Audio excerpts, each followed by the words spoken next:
Hello and welcome to Marshall Matters with me, Winston Marshall, at the Spectator offices in London. Today I'm joined by American writer, author and musician Coleman Hughes. This is a little bit different this episode because as well as Coleman being a guest on Marshall Matters, this is also being recorded for his podcast, Conversations with Coleman. So this is a joint podcast. Coleman, thank you so much for having me on your show, and thank you so much for coming on to mine. Hey Winston, it's great to be on your show, and welcome to my show. Thank you. I'm delighted to have you on. I've actually been a great admirer of yours for quite some time, and I think I told you this in person when we met in New York earlier this year, but I first came across your writing, I think it was the Quillette pieces you wrote in 2018, and they were a voice. It was a voice that when I was living in New York at the time, actually, and at the time that everyone was talking about, it was the race literature then was writers like Ta-Nehisi Coates and Patrisse Khan-Cullors, and I was reading all of that, and then I read your Quillette pieces and a lot of references to Thomas Sowell and a completely different type of thinking, and then, to my surprise, discovered that you were a rapper and I shouldn't perhaps have been surprised, as you're obviously a very talented guy, but you went to Juilliard and you have this huge musical background first and foremost. I guess the surprise is that you were such an impressive writer, but also such an impressive musician. Thank you, man.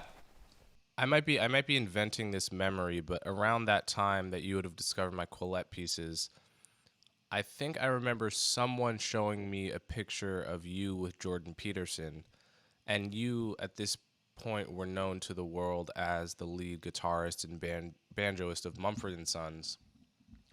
And Jordan Peterson was one of the few people that really supported me and amplified my early Quillette essays, and was possibly the reason even you were reading them. So I could be inventing that memory, but I do have a faint glimmer of a memory of this guitar player from Mumford & Sons took a picture with Jordan Peterson.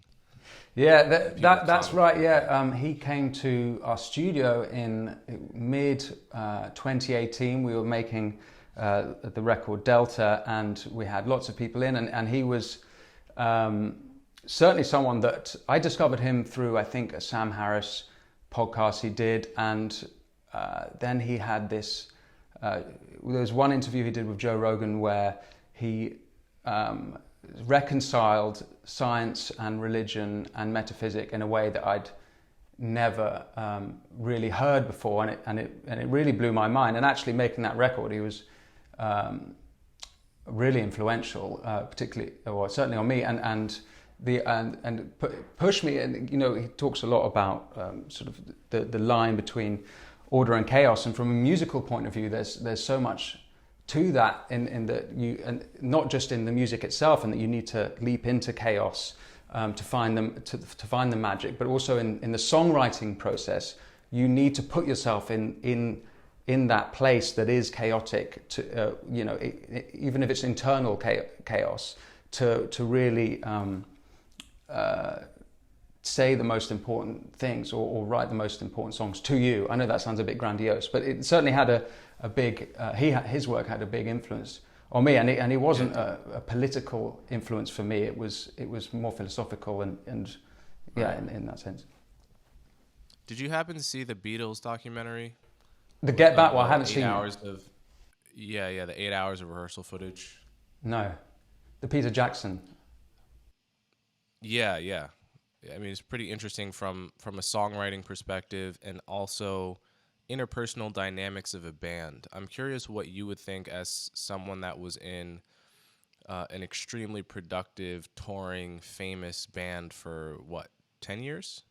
14, yeah. 14 years.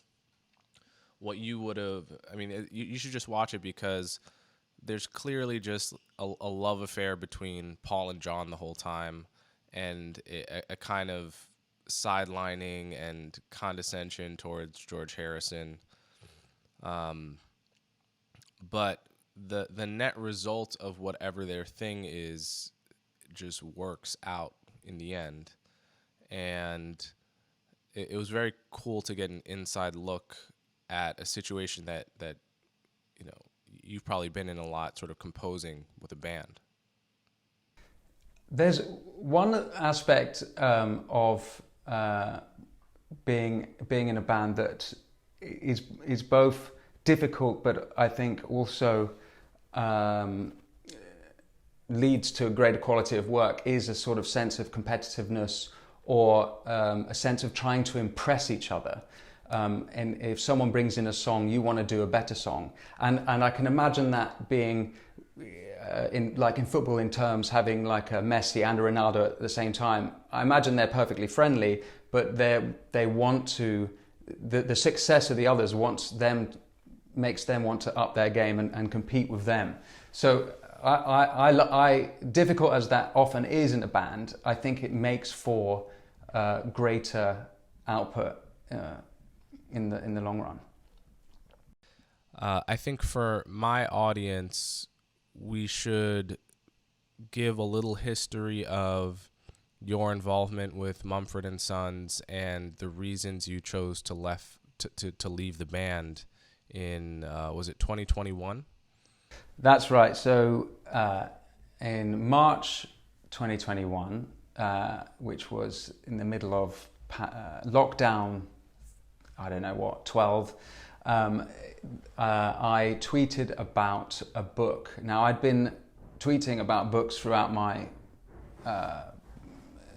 lockdown. It was one of sort of my themes of my social media. And the book I tweeted about was Andy Ngo's Unmasked, which is a documentation of far left extremism in the States. And somehow, and I do sort of feel like it was an act of God, it completely blew up. And before we and just for people's recollection, when you talk about far left extremism, we're talking a lot about places like Portland and Seattle. Portland, where Andy Ngo has spent a lot of time and actually been assaulted by Antifa protesters who he is infamous to and hated by. So go ahead.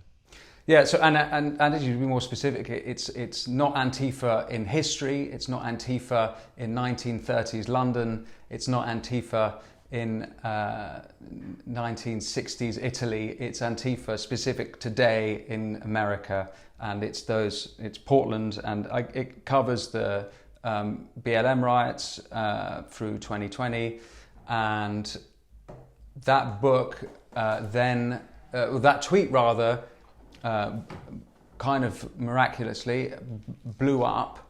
It was a congratulatory tweet because it just been published, and I didn't have that many followers, and it blew up. And before long, it was a kind of segment on Tucker Carlson and The View, and I then put out an apology for putting out for the people who had been offended by the tweet.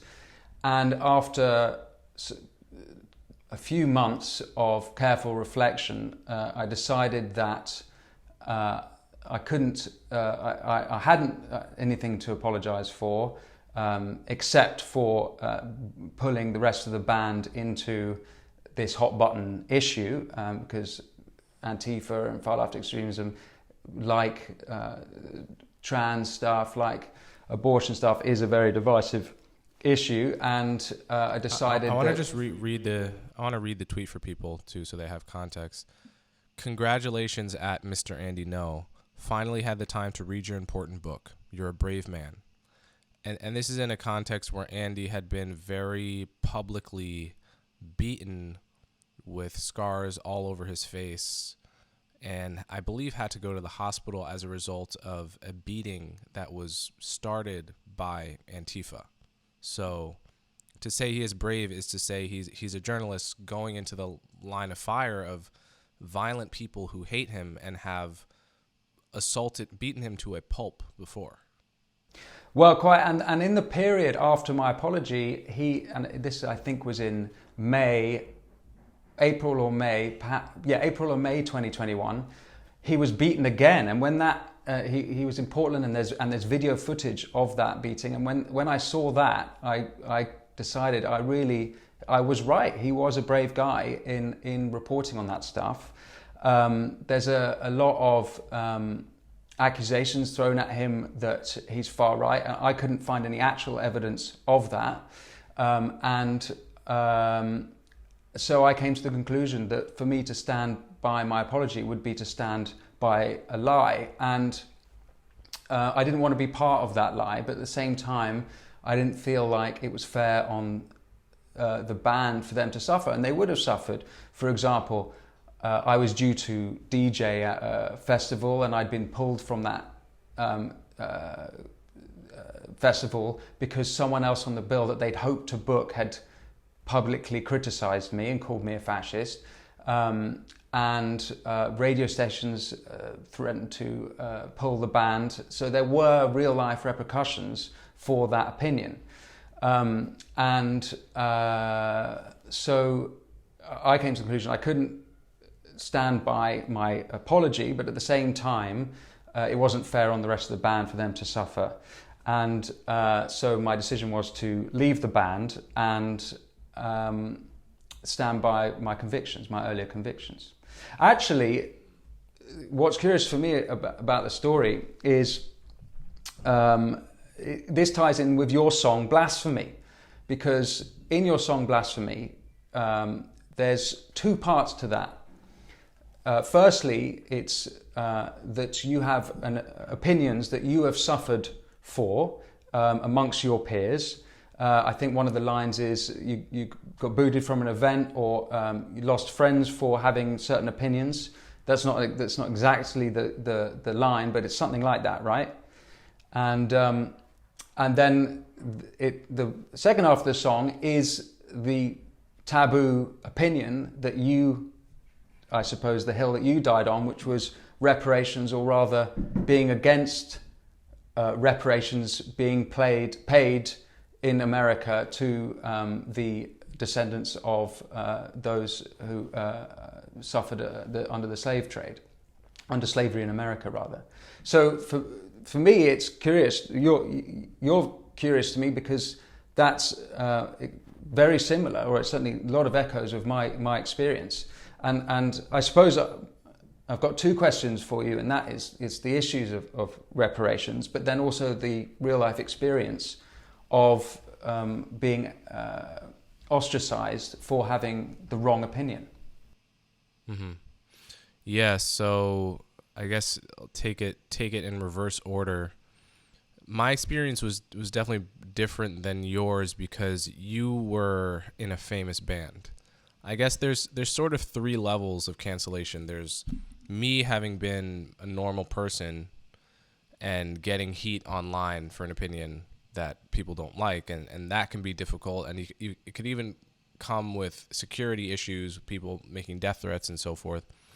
Then there's to be in your range of fame that you were in, where you're really, that stratum is the red meat of cancellation, because you're famous enough to really have a name and for people to pay attention to the fact that you've done a tweet, but you're not Kanye famous where you're uncancelable and you have total fuck you money and fuck you fame. Where when Kanye says, agree with it or not, when he says cancelable stuff, you can complain, but he's still Kanye. He's still going to drop an album next month and everyone's going to listen to it. So you were in this in-between zone. So I think that's probably the worst place to be in terms of the ability to express opinions about difficult subjects or controversial subjects. What's interesting to me is, reparations is very polarizing in America. Race issues are highly polarizing in general. So I stepped into an issue that I felt strongly about, but that I knew I had every reason to expect, based on my knowledge of American culture and my having lived here my whole life, that the people who hated my opinion were going to deeply hate it. So in that sense, it's always shocking to get that level of hate for the first time. I think for a human being, we're social creatures, and you never quite know what it's like until you experience it, I think. But I did sort of know that I was stepping on a landmine, and was choosing to do so because I felt very strongly about the issue. Can we talk about the issue of reparations? Just sure, for my audience. So you not only did you write various articles, and I should say in this song Blasphemy, it might be the only song, certainly the only rap song ever that actually quotes or cites the Spectator, which, seeing as I'm in the Spectator building right now, I feel like I ought to mention. Where does it cite the Spectator? Well, in the introduction of the song, there's a narrator saying he's written for Quillette and the Spectator. Oh, that's right. That is right. I can't imagine there's another reference to the Spectator so prominent in pop culture. So taking reparations as an issue, not only were you writing in these magazines and papers, but you also went to the United States House Judiciary in June 2019 to argue Bill H.R. 40 to argue against reparations. So maybe for my listeners, what's the story in America over reparations? What's the debate? And since 2019, how have things developed? So my position, it's not exactly right to say it was against reparations, full stop, because I believe in paying reparations to living victims of any government-sponsored atrocity, right? Living victims of the Holocaust, many got reparations. I support that. So my position was actually that living victims of segregation and the Jim Crow system in the South, which we all now view as one of the great moral stains of our history. Someone like my grandparents, for instance, grew up under segregation in D.C. It would make perfect sense to pay them reparations for having grown up in an apartheid system that we now look back on with horror. To give someone like me reparations for being 6 generations removed from slaves, that makes no sense. And there's no precedent for that in the history of reparations. Like once you miss the victims themselves or their children, I'm unaware of any serious precedent, much less a pattern of states finding the 6th great grandchild of someone and cutting them a check in order to atone for the suffering visited upon their great-great-great-grandparent. And the truth is, the taboo truth is that the link between something awful that happens to me and that being, that vibration being felt by my great-great-great-great-great-grandson, that link is not at all clear. I mean, causation and the way people's lives change in a single generation. I mean, there's no reason to believe actually that I am materially harmed. There's no way to know, I would say, that I'm materially harmed by the fact that my great-great-great-great-great-great-grand parents were slaves. And that's in no way to minimize the enormous moral horror of slavery.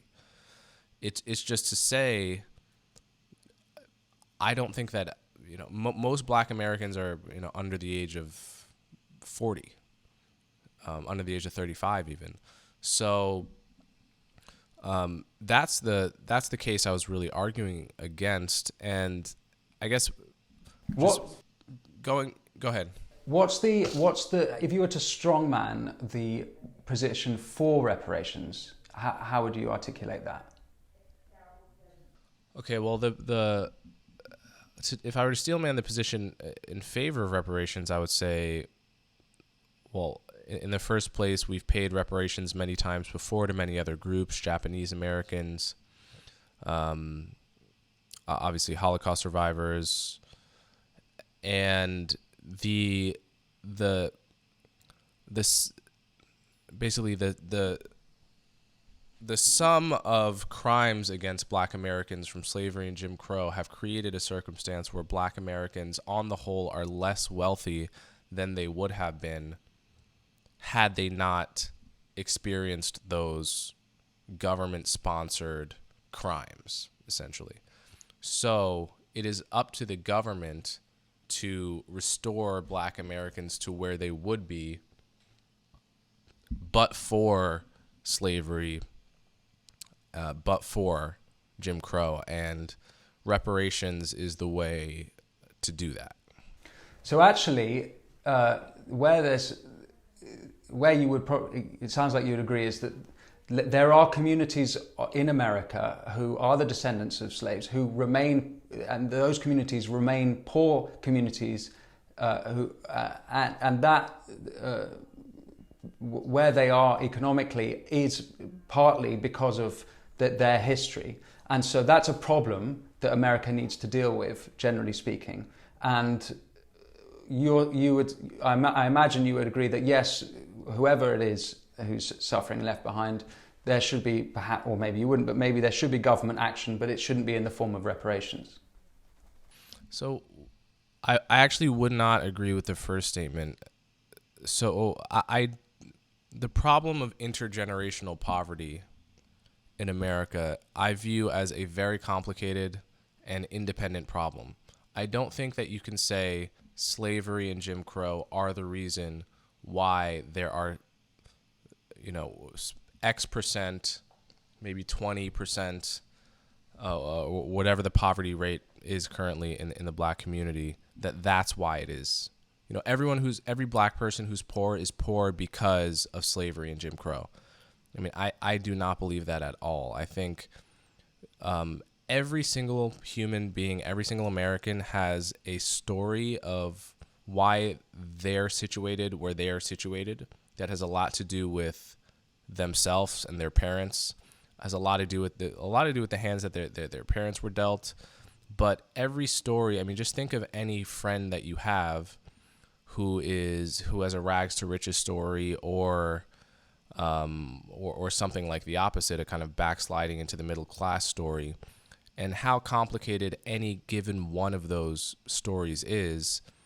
Not even a single one of those stories can be reduced to a single historical event from the 20th century, much less the 19th and 18th centuries.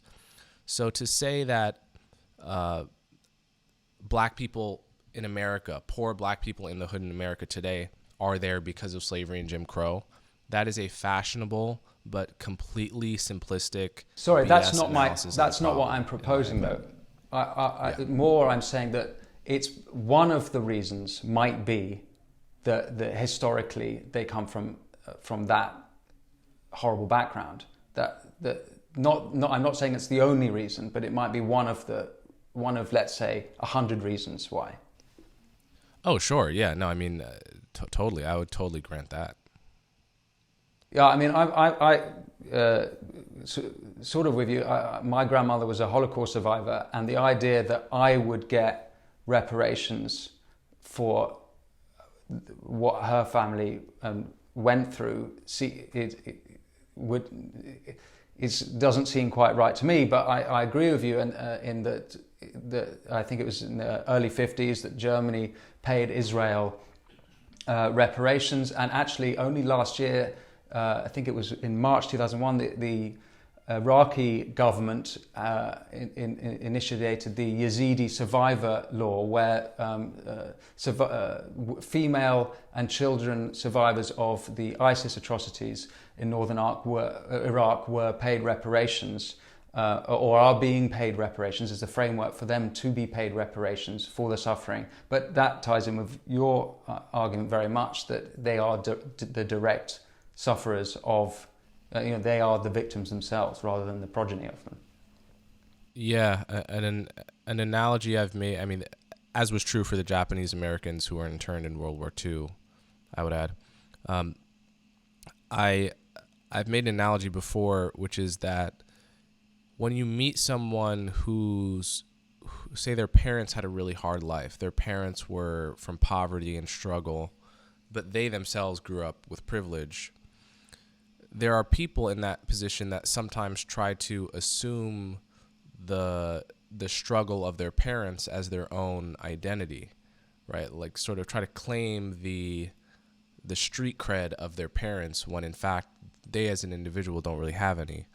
And I this has always come across as a kind of phony and a little bit insincere thing to do. I think most people sort of see through that kind of act as not the most honest way to have your identity. The honest way is to say, well, I grew up with a lot of privilege. My parents didn't. Just to fully represent that reality rather than try to assume, right? Basically, what we are encouraging all of Black America to do with this reparations angle is to do that whole phony thing en masse, to assume the suffering of people that were actually slaves, people that actually did suffer, and take on that mantle as if we ourselves suffered it, which is a pathological thing to encourage people to do. Mm-hmm. Well, this obviously is an idea that has a real stronghold in your peers if you felt so compelled to write the song Blasphemy, and presumably this is the blasphemy you're talking about, and it's an idea that's so strongly held that you were ostracized from your friend group. Or is that So, right, if I'm to believe the lyrics? over the years in New York, I've developed friend groups that are from very different walks of life. So the friend group that ostracized me was the Brooklyn underground hip hop community, which was mostly Black, many of which came from poverty. But beyond either of those, the crucial variable is that they were basically their only concept of politics was pro-Black politics. And so they saw me as going against pro-Black politics, and that's extremely taboo in that circle. What I was saying may have been a controversial take in my other circles, but it wasn't necessarily a cancelable offense with most of my friends. Mm-hmm. So is that Brooklyn hip hop scene a politicized scene? Is Oh yeah, for sure.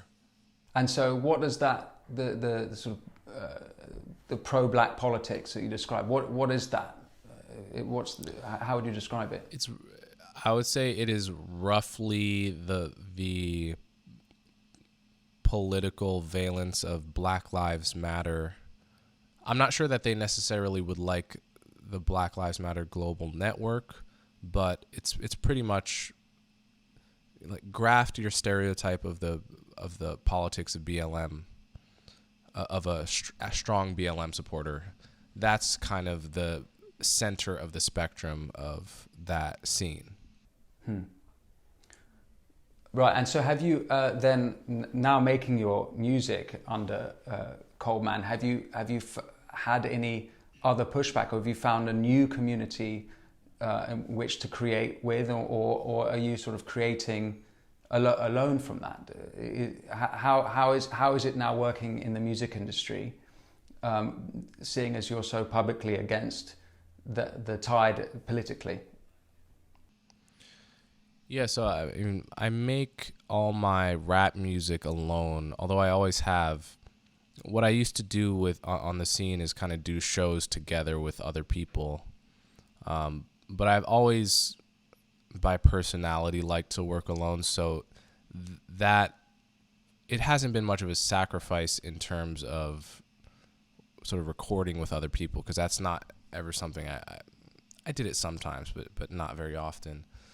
But yeah, not having access to people that used to be my friends that I used to do shows with has been annoying. But yeah, I've like I said, I've I've had a lot of friends in a lot of different walks of life, from the jazz world to even the non-jazz world, classical and rock musicians, to as a writer, I've met a lot of people that have become my good friends.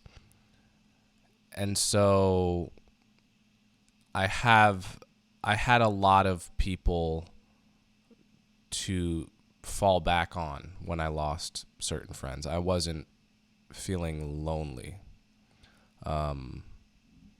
Or if I was, I had the capacity and resources to solve that by hanging out with other people if I wanted to. Okay, so actually it hasn't impeded your making music, and it's just not going. You found a sort of new avenue for it, a new way to get it out. Yes, that's right. Yep. I found a new avenue. Okay, well that's certainly encouraging. One thing that I find, I will say I've had to, in many ways, I've had to create that avenue for myself, whereas before I could walk down avenues that already existed. I've had to really put my shoulder to the wheel and build my own musical platform, build my own artist identity. You've had to do more of the heavy lifting, whereas normally you would be able to sort of outsource that stuff or rely on other labels. You've done it yourself. Well, let me formulate it actually more, in what I'm trying to say is that because I testified before Congress against reparations, when I'm, as a rapper now, talking to publicists or and I know you've had your dealings with publicists, but all the intermediaries in the music industry that you need to deal with in order to be an artist, I have to do 10 layers of damage control to get them to talk to me, because they can Google me and see that I've had these canceled opinions, right? So is that impossible? No, it's totally possible. But it just means there's that many more layers of resistance between me and anything I want to do in the mainstream music industry. And I've still done it, but behind the scenes there's been, like, the cost in my time and effort and my manager's time and effort in busting through those walls has been immense.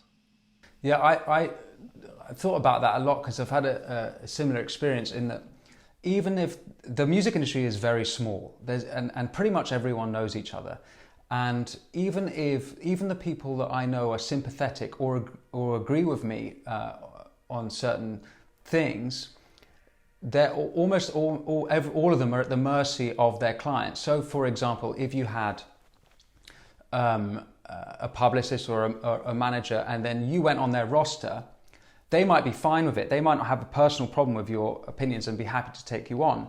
But in hiring other clients, or their existing clients might see you on the roster and be, oh, why is that person on the roster? They're problematic, they're controversial, I can't work with you. And even if they don't do that, the fear that they might do that will be a wall for people to work with, let's say you or me, I imagine. That's one of my theories, I think. No, I think that makes a lot of sense. And well, this is something I wanted to ask you, which is I've noticed that sometimes the fear of cancellation is outsized to the reality, and that's actually a feature, not a bug. That's how it works. And this is another analogy I've used before. I just rewatched the Pirates of the Caribbean movies this weekend because of Johnny Depp being so in the media. There's a scene in the first movie at the beginning where Johnny Depp pulls into this port, and there's 3 rotting corpses of pirates hung there by the British as a warning to the rest. And he kind of takes his hat off to his fellow pirates, and the point of hanging those corpses there is not that most pirates get caught or should really fear getting caught. The truth is the vast majority of them do not get caught.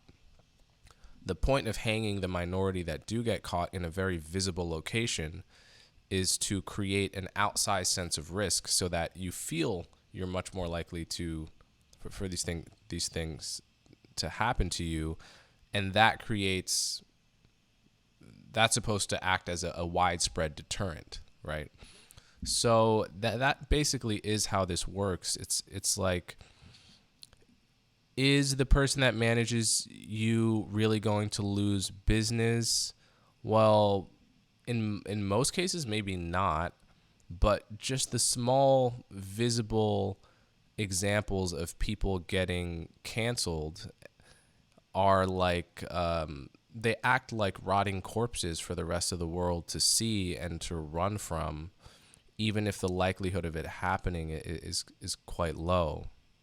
I think that's a superb analogy, and I think you're absolutely right. And I think that the people who are hanging the corpses realize how effective it is, and that's why they're being so successful now in various ideologies. They know that they can scare people in having these scalps. They know that how effective it will be, even when they're not necessarily, there's not that many of them behaving that way. Mm-hmm. So I think you're right. Which leads me to my other question for you, which is, so as I was saying, reparations, that's an issue I knew I was stepping into that had a long history of being controversial. But merely opposing current American Antifa, I mean, that is somewhat controversial, like on a university campus, but in the wider society, looking at what the crazy people in Portland do today and post videos about doing, beating up journalists, like this stuff, I mean, they seem crazy, they look crazy doing it. We're not talking about the wider Black Lives Matter protests necessarily. We're really talking about the hardcore Antifa guys that identify as Antifa. Merely retweeting a book congratulating an author that's been beaten up by them and is writing a book against their practices and goals. It seems like such a tame thing to do. And I guess my question is, what would have happened if your bandmates had said, fuck the mob, all you did was tweet about a book that we actually deep down, we all know we agree with. We kind of all know, maybe not all of us, but the vast majority of reasonable people do not agree with the folks that start burning buildings, that start throwing Molotov cocktails. We run the other way. We stay inside. We disagree with them by the very fact of our behavior, in fact. So what if they had just said, you know what, fuck the mob. What you did, we're in a crazy moment. We're just going to hunker down. We're not going to apologize. We're going to let it blow over. And I think that the fans will see that you're not some fascist. Maybe a couple fans will leave, but I think our fan base understands who we are. What do you think would have happened if they had said that? Do you think Mumford and Sons would still be touring? Like, your album records would still be selling, etc.? I think that's a really good question that should be asked to them. I think that's a question for them, not for me. But I do think the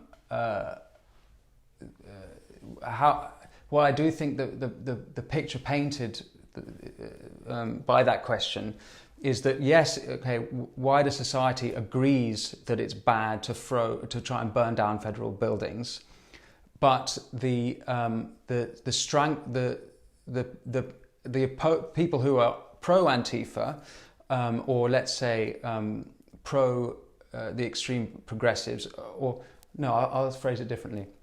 I think that the progressive worldview and politics or people with those politics have real control over the culture in the way that there is not an opposition within the culture. So I think that when you look at the institutions of, let's say, the music industry or Hollywood, they are captured by these progressives and I'd say extreme progressives in a way that there is a fear to speak out, which I don't think represents the whole country. Sorry, that wasn't a very clear answer, but no, that makes sense. I mean, the sense I've gotten from talking to people in the TV industry, for example, is that most of them, you know, the attitude, the word for the attitude they have towards the far left is terror. That's it. Like if you catch them in an honest moment over a beer where they have no reason to lie to you, they're comfortable, it's I'm terrified of cancellation. You know, especially if it almost doesn't matter, but especially if you're a straight white male. It's just, you know, every decision I make, whether it's to greenlight a TV show, to sign an artist, is a decision that could lead to my cancellation, and those cancellations only seem to come from one direction, at least for the Hollywood folks.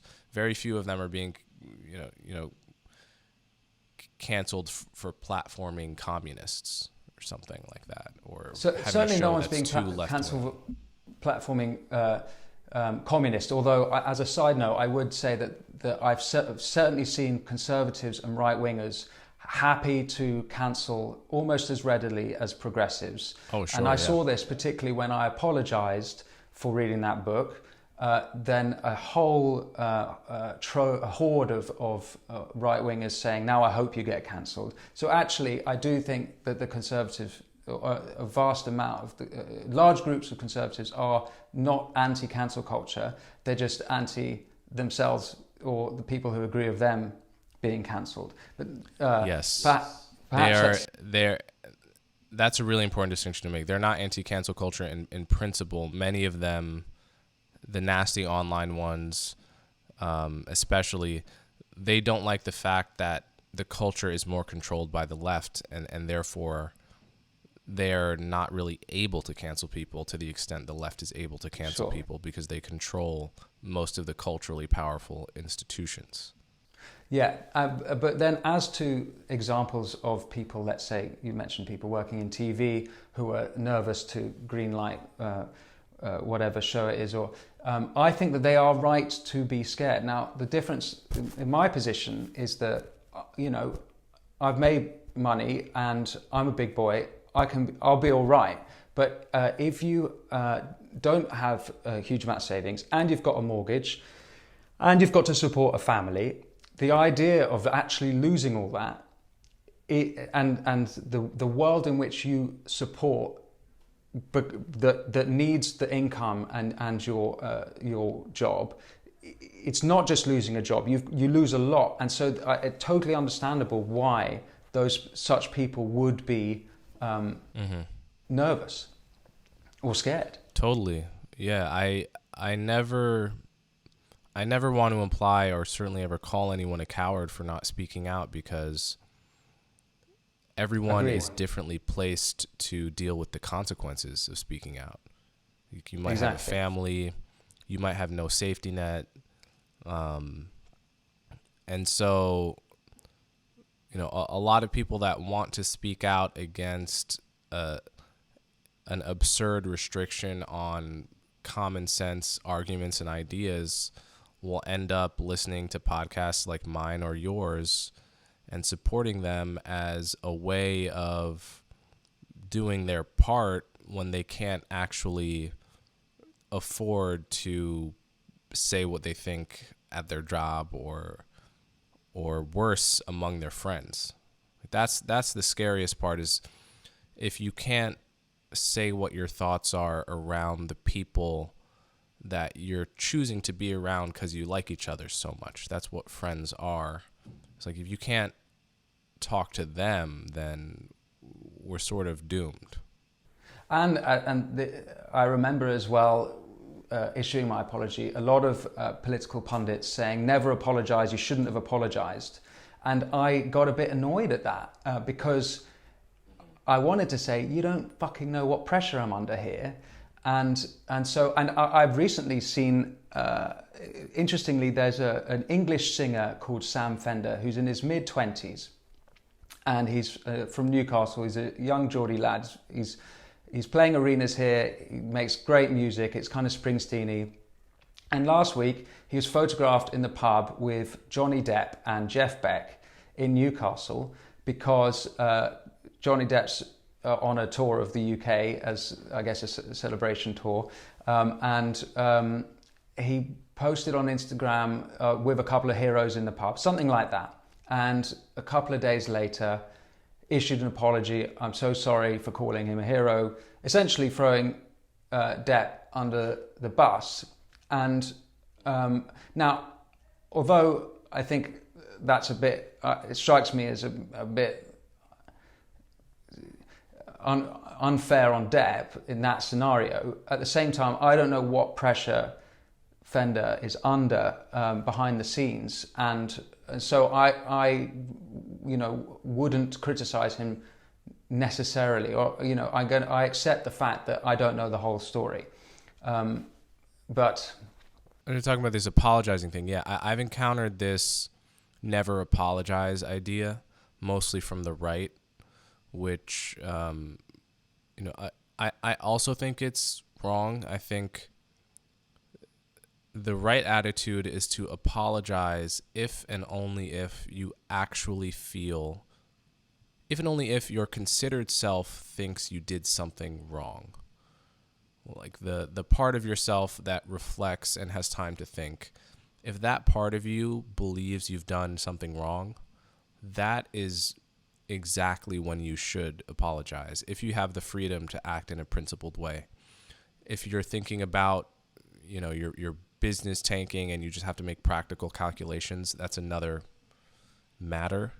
But you should apologize when you mean it, and if you believe you did nothing wrong, then you should not apologize. The only counter to that, and it's a small nuance, is that if you're at a dinner table, say, and you say something that you don't think is offensive, but you look around and you see someone aghast, and you know that they're offended, you might say, "Oh, I'm so sorry. Have I offended you?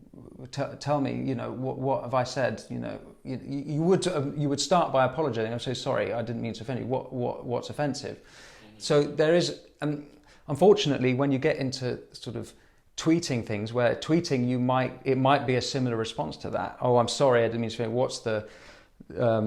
What's the problem?" But actually, when you tweet something, you're actually making a public statement. So it's kind of Twitter maybe deceives you into thinking you're just chatting, but actually you're making public statements.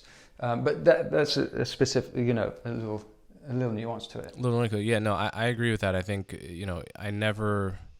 I've been in this situation a few times too, where I just say something and I can see someone is just grievously offended by what I've just said suddenly. And I'm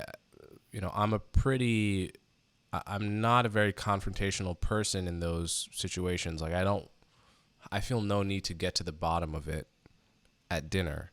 I'm happy to move on and talk about the weather. So saying I'm sorry in that situation is a way of signaling that I'm happy to let it go. If this is an emotional topic for you, I've got no idea what baggage you bring to the issue, and I respect that. And let's talk about the latest episode of How I Met Your Mother or whatever. But that's actually not the same meaning as I apologize for, because a real apology, to me, it only counts if you describe exactly why you were wrong. It's like, this is what I did that was wrong, and I did it because of this shitty, selfish reason, and there was no excuse for it.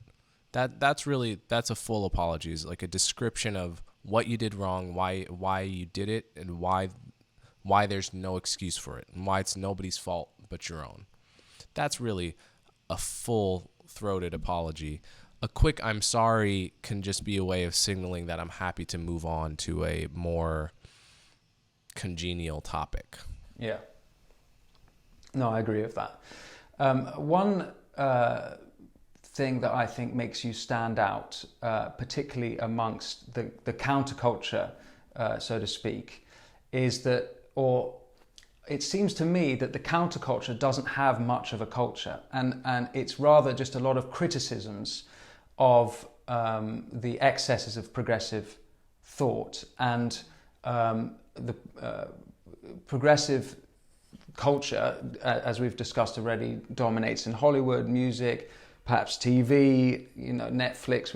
Actually, Netflix did not kowtow to the anti-Chappelle or Gervais critics, so maybe it's not so bad there anymore. But it seems to me, and I was just read Douglas Murray's latest books, which actually curiously relates to your song Blasphemy, not only because it has a chapter on reparations or against reparations, but he also talks about Tiny Timper, I think is the name of the white guy in America who was killed in a similar way to George Floyd, and you refer to him in Blasphemy. But the thing about Douglas's book is that he criticizes the progressives, but his answer is which he touches on a little bit, is to celebrate the great things about the West, the Western canon, and Western literature and art and architecture.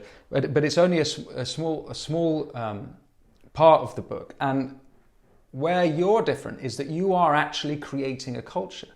You are making music, and you're not just writing and criticizing. You're actually offering something new.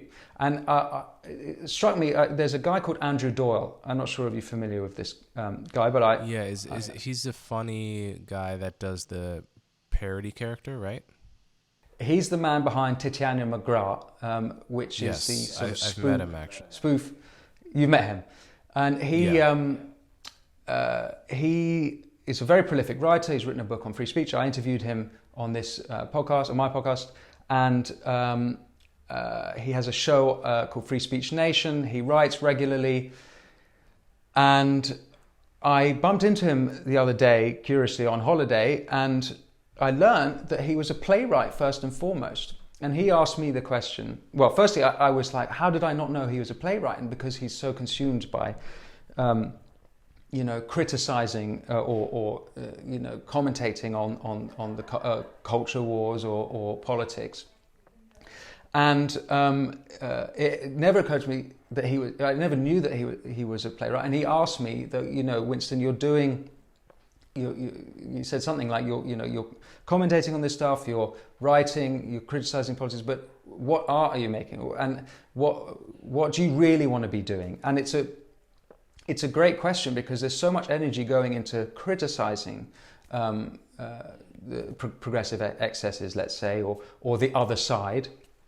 But the counterculture doesn't seem to have much of a substantial culture, and yet you are one of the few people actually putting the effort into creating one.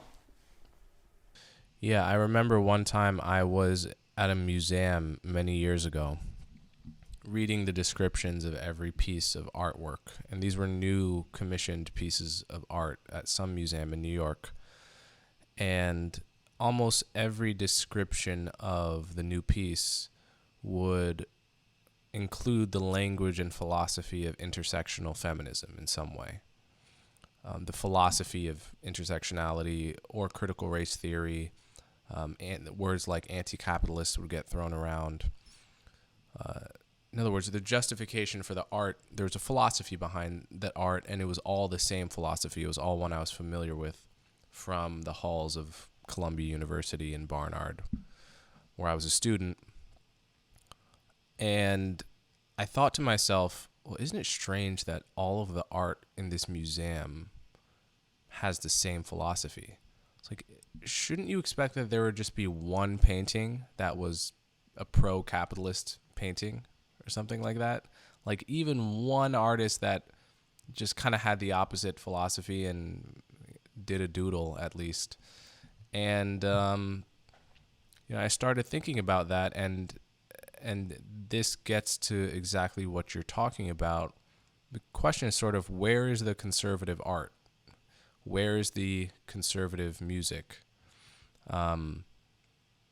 There's actually a hilarious clip from Family Guy where it's almost like, it's not quite a cutaway, but it's sort of like Peter Griffin talks to the camera about how, why every Hollywood movie has a sort of vaguely liberal or left-wing punchline. He's like, something like, how many movies have been written about like the old guy stuck in his ways that like gets his mind opened to, new people or new race? It becomes a little less racist or a little less homophobic or whatever. It's like, where are the Hollywood movies where the punchline of the movie has a kind of, conservative lesson, right? A nugget of wisdom that a Douglas Murray or Roger Scruton would write about saying, valuing traditions, not throwing away traditions too soon, or any of the other kind of nuggets of wisdom that conservatives tend to focus on. And he's like, can you name a single movie that has that moral of the story? I think the truth is you actually can name movies like that, but it was an interesting comment on the perception of a political skew to the whole art and culture world. To me, I don't exactly know about this, because it seems to me that there is a good deal of non-progressive art. I mean, so let's the immediate thing that comes to mind is that if you look at the big comedy, the biggest comedians today in America and Britain are Gervais, Rogan, and Chappelle.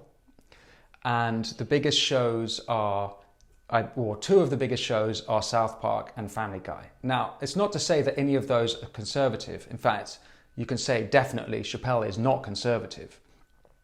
But you might say, but certainly all of them are, South Park and Family Guy aren't conservative either.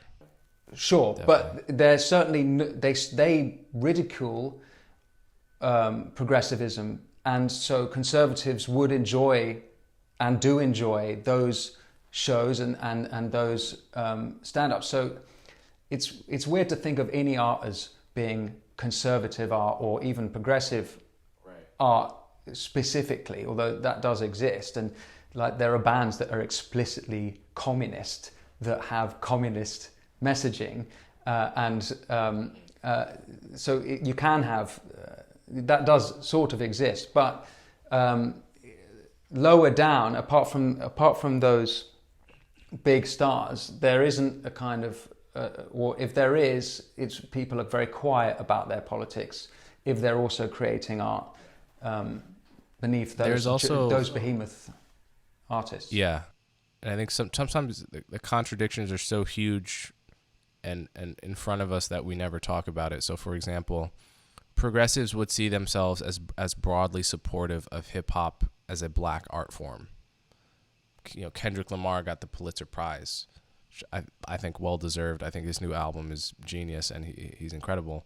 But broadly speaking, there's nowhere you will find more misogynistic lyrics than in hip hop and in mainstream hip hop, and the objectification of women and all the rest.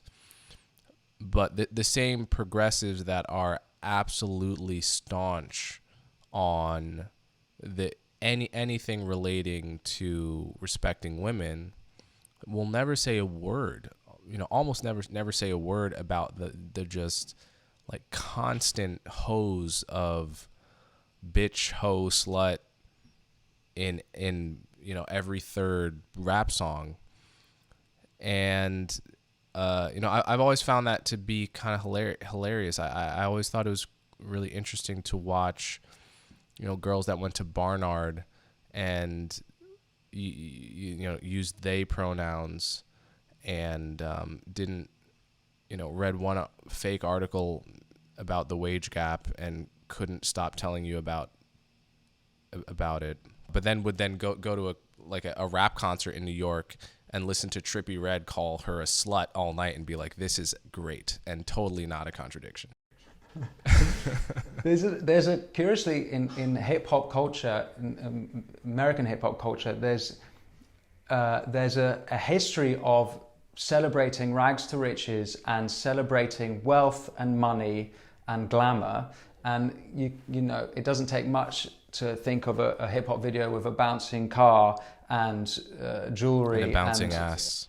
And so oddly, but those are those are conservative ideas, and you know, about free market and working and working, you know, earning your money in a way that's a conservative opinion. That you don't hear rap songs about state like let's have the state, you know, do more this, and let's have the state, you know, control healthcare or something like that. I'm not sure I can think of them as quickly. So in a sense, you could say hip hop has a kind of conservative tradition to it. You know? Oh, totally. I mean, you and I wouldn't be the first to make that point, that where in American culture are you going to find the most resounding defense of owning a gun, being ready to use it, making lots of money in a capitalist system, and being kind of retrograde in your attitude to women? Not from Fox News, from mainstream hip hop. Yeah.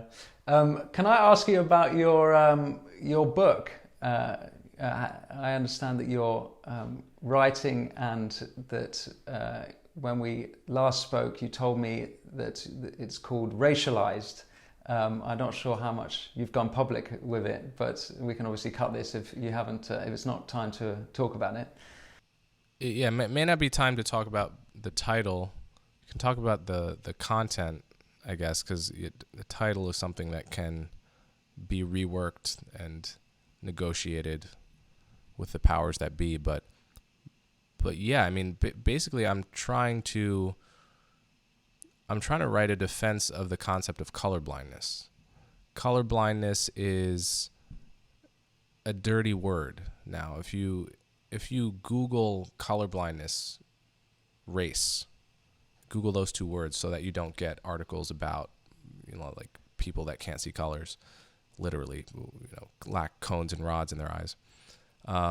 You'll get, I mean, at least I got in my Google filter, you know, 10 straight articles on why colorblindness is the wrong approach to race. And really the people that advocated that decades ago were wrong-headed and naive. And what we have to do now is really focus on seeing race, seeing me as, for instance, a black person, and you as a white person.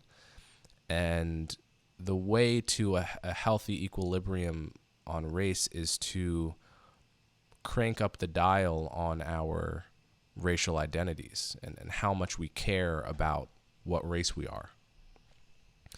And not only that, but you know, the idea is that's the only way to sort of get past Jim Crow and slavery and racial discrimination. It's like we can't do that if we're going to ignore race. That's the idea, the prevailing idea now, certainly in the elite.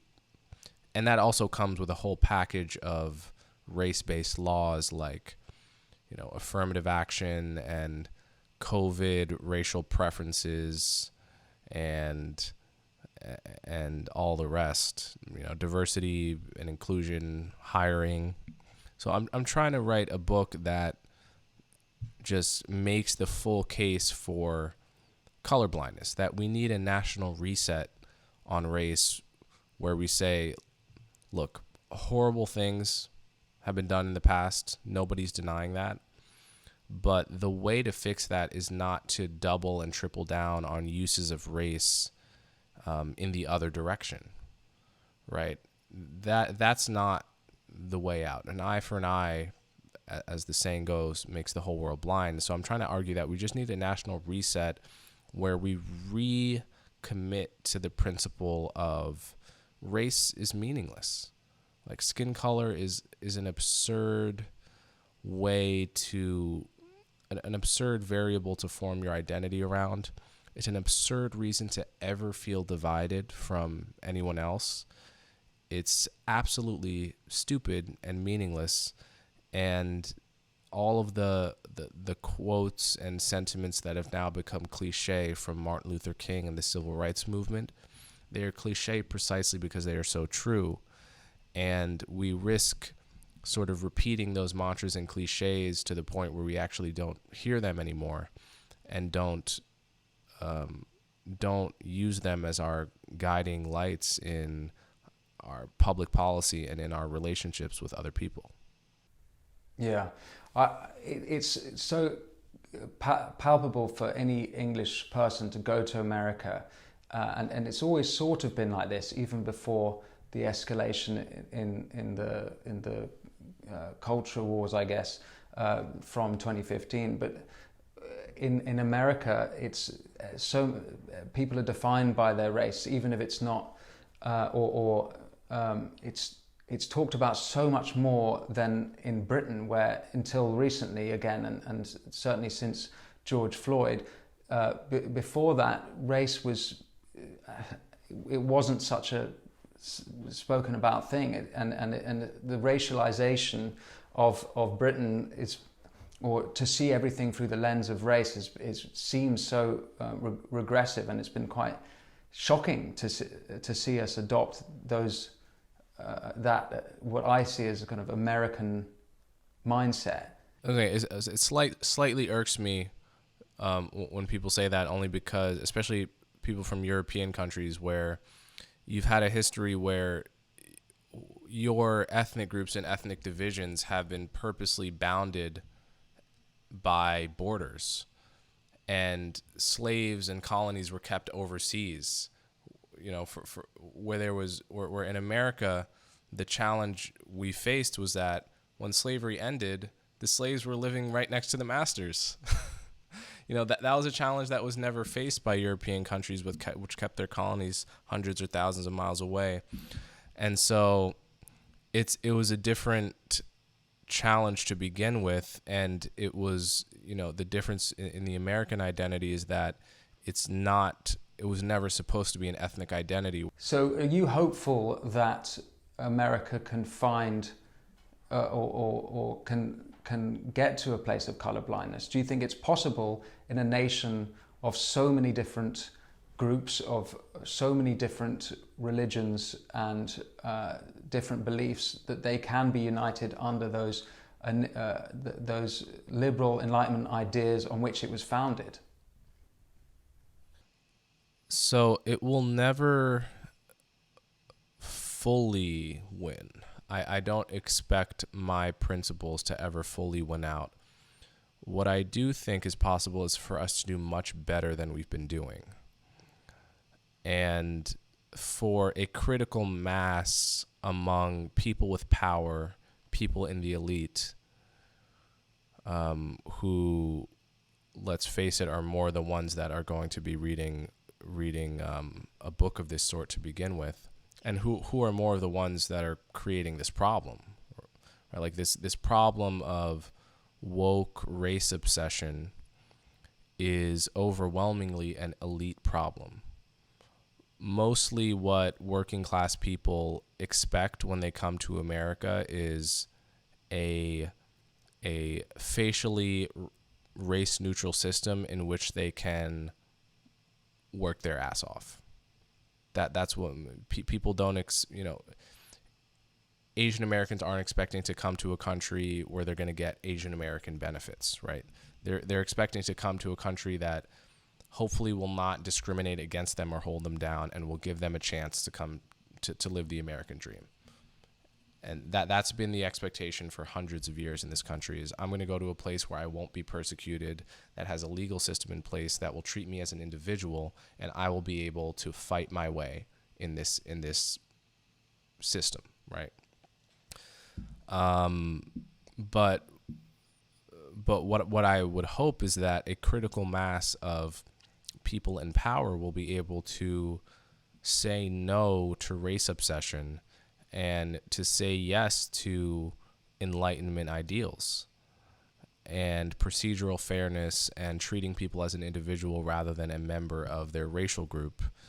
And the more people do that, the more we are, steering our ship through this storm in a way that will allow it to survive, and will minimize interracial, interethnic conflict. So to answer your question, no, we're never going to be perfect or anything close to it.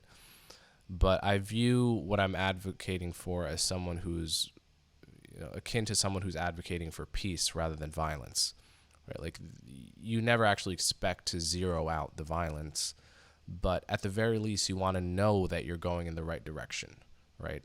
And what I fear we've lost is that no one even talks anymore about the desire to be a colorblind nation. In the 70s and 80s and 90s, you had people like Thurgood Marshall. You even had radicals like the Black Power movement in the 60s. When they wrote their manifesto for the movement, they said, yeah, eventually we would like to become colorblind, but on the way there, we're going to have to do a lot of racial reckoning and seeing race, right? Now you don't even hear that. You don't even hear the first caveat where they say, eventually we want to be colorblind. It's only the second half, which is, we want to see race forever and ever. So if I could even get more people to admit that eventually we want to be colorblind, we want to more and more push people away from identifying strongly with a race of human beings, a subcategory of human beings, then I will consider it a success. Well, I fully support you in that. Coleman, thank you so much for speaking with me. And absolutely, Winston. Thank you so much for coming on my show as well. I feel very honored to be speaking and on your show, and I hope we can speak again. And absolutely, yeah. I'm going to treat my listeners to your song "Blasphemy," so that they awesome.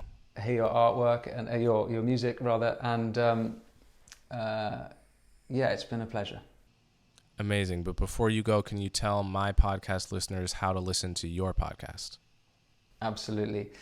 So I have a podcast called Martial Matters here at the Spectator, and you can listen on all usual podcast outlets and on YouTube, where I interview people across the creative industries to find out what indeed is the state of the arts.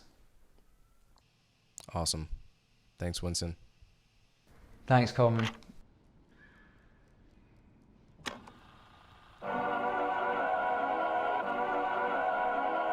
Mr. Coleman Hughes is a columnist for Quillette. He's had pieces published in the New York Times, the Wall Street Journal, the National Review, the City Journal, and the Spectator. He's studying philosophy at Columbia University, and we appreciate your attendance, and you're recognized for 5 minutes, sir.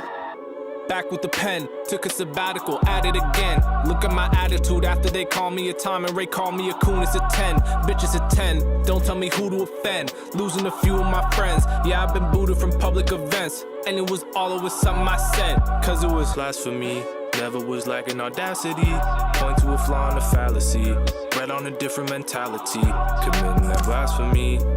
Bet all the bullshit is passing me, trust that you ain't seen the last of me. Pray I don't end up like Calvary over some blasphemy. Make it official, charge me with thinking and put me in prison, serving a sentence for sentences written. Should've known better than having opinions. Got about 100K in my minions, I could lose half and still fill up a building with a few extra to spare like Michelin. Let me stop there cause I know what you thinking.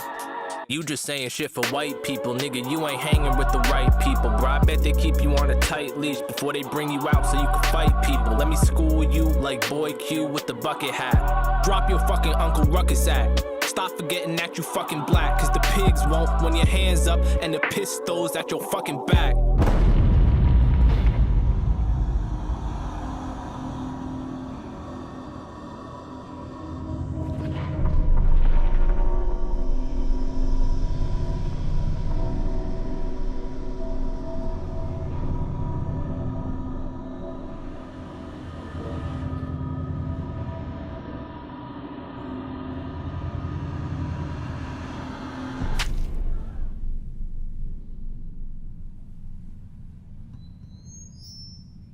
Our hands up for these white coppers, your hands out for these coke dollars. And that ain't the half of it. This shit don't stay in the past, does it? We built the nation from scratch, honey, and we still ain't seen the cash from it. So get out the way, ain't trying to hear what they pay you to say. Ain't nothing changed, 10-to-1 wealth ratio yesterday, it's the same as today. So go ahead, make a name for yourself. Do what you gotta do for the fame and the wealth. I say it backwards, you were out in the self. Fact is, you ain't nothing but a cracker in stealth.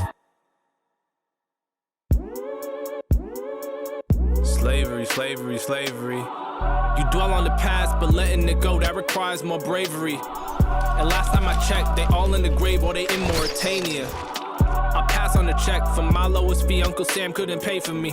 I feel with my heart, but think with my head. Mix up the parts and we all end up dead. Race is a fake idea, put it to bed. Ain't no debate, I said what I said and my name is my name. Coleman, I got love for the world in my soul, man. I am black, I am white, I am all man. We all stuck in between like toe jam. I'm an American, I'm the American. I really don't give a fuck about the color of keratin or who you ferreting. I had a Greek as my therapist. I made this beat from a theremin.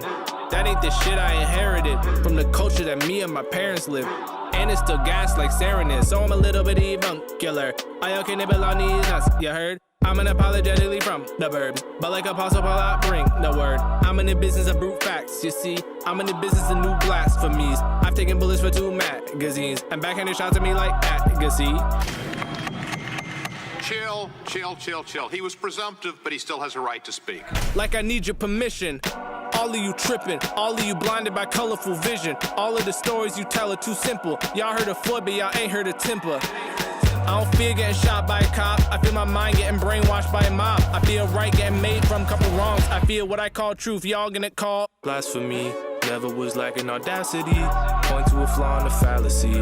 Read on a different mentality. Committing that blasphemy. Bet all the bullshit is passing me. Trust that you ain't seen the last of me. Pray I don't end up like Calvary over some blasphemy.